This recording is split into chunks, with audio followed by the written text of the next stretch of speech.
नमस्कार. तळोद्यात सत्तांतराच्या बिगुल, राष्ट्रवादी अजित पवार गटाचा ऐतिहासिक विजय. तळोदा नगरपालिका निवडणुकीत मतदारांनी सत्ताधारी भाजपला स्पष्ट कौल देत सत्तांतराचा बिगुल फुंकला आहे. राष्ट्रवादी काँग्रेस अजित पवार गट यांनी या निवडणुकीत निर्विवाद बहुमत मिळवत शहराच्या राजकारणात नवे पर्व सुरू केले. प्रथमच लोकनियुक्त नगराध्यक्षपदी राष्ट्रवादीचा झेंडा फडकला असून यात भाग्यश्री योगेश चौधरी यांनी 4034 मतांच्या प्रचंड आघाडीसह ऐतिहासिक विजय मिळवला.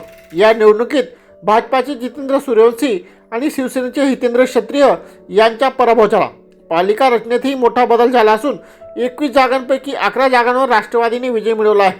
शिवसेना शिंदे गटाला 6 जागा तर सत्ताधारी भाजपला केवळ 4 जागांवर समाधान मानावे लागले. मतमोजणी दरम्यान टपाल मत व ईव्हीएम मोजणी झालेल्या विलंबावर उमेदवारांनी नाराजी व्यक्त केली. मात्र चोख पोलीस बंदोबस्तामुळे परिस्थिती नियंत्रणात राहिली. माजी नगराध्यक्ष अजय परदेशी आणि माजी नगराध्यक्ष रत्ना चौधरी यांनी विजय मिळवला, तर भाजपच्या काही प्रमुख नेत्यांना या निवडणुकीत पराभव पत्करावा लागला. तब्बल 14 नव्या चेहऱ्यांवर मतदारांनी विश्वास दाखवत विकासाभिमुख राजकारणाला पसंती दिली आहे. तळोदा बोललं, विकास हवा, सत्तेचा अहंकार नको, असा स्पष्ट संदेश या निकालातून उमटला आहे.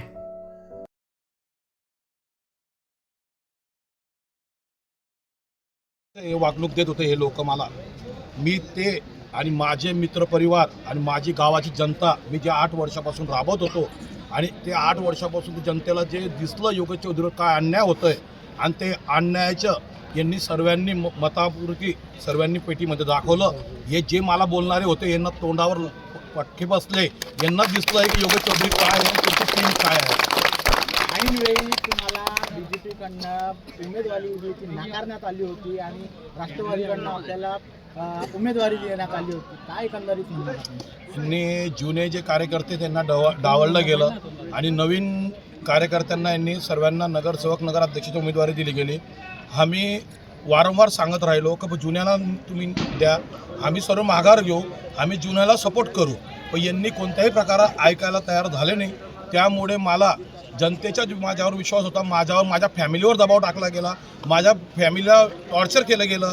किती टॉर्चर केलं ते मला माहिती. मी सभेला आभार सभा जेव्हा घेईल तेव्हा मला जे टॉर्चर झालेलं आहे आणि जे मला ब्लॅकमेल केलं जात होतं ते सर्व मी आभार सभेच्या टायमाला सांगेन.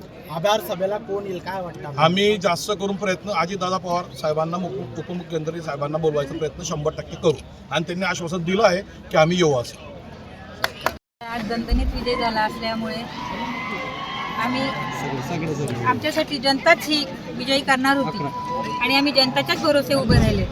जनता ही सांगत होती की भाऊ तुम्ही मागे रिवर्स नका होऊ, वहिनी मागे रिवर्स नका होऊ. जनता म्हणजे आज आमच्यासाठी ते आमदार आणि खासदार आणि तेही आज आमच्यासाठी अजितदादा कोकाटे साहेबही तेच होते. आम्ही त्यांच्यावरच त्यांच्या सांगण्यावरूनच आम्ही पॅनल उभं केलं.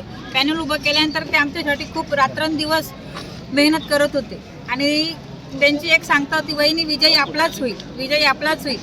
पण आम्ही मनातच ठेवलं होतं विजयी आपलाच आणि जनतेनेही ठेवलं होतं की विजयी तुमचाच होईल.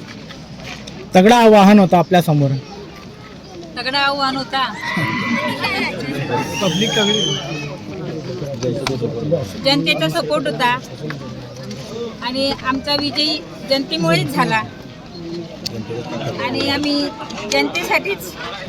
जनतेच्या ताकदीसाठीच आम्ही उभं राहिलो. जनतेनेच आम्हाला सगळं हे केलं की वहिनी भाऊ तुम्हीच उभे राहा, आज तुम्हीच आमच्यासाठी आमदार आणि खासदार आहेत. 2 मिनिटं. ओके.